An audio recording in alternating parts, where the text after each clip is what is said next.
आज मैया विलाप करती है, महाराज मेरे बस की बात नहीं है, नहीं तो मैं एक नहीं 10-10 बालकों को खिला देती।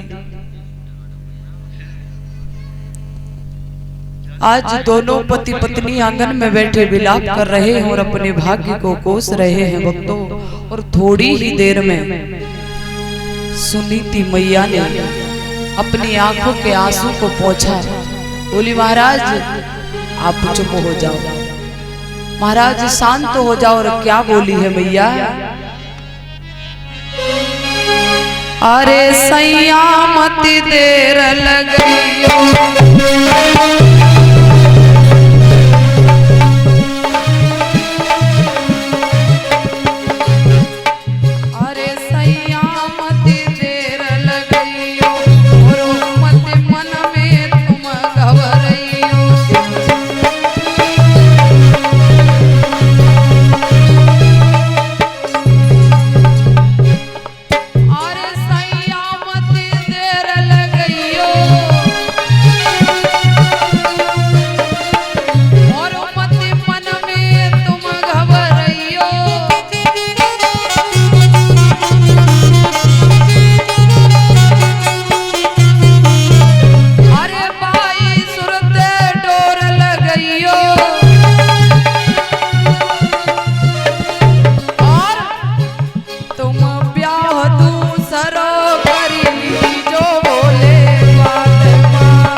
आप दूसरा विवाह कर लो।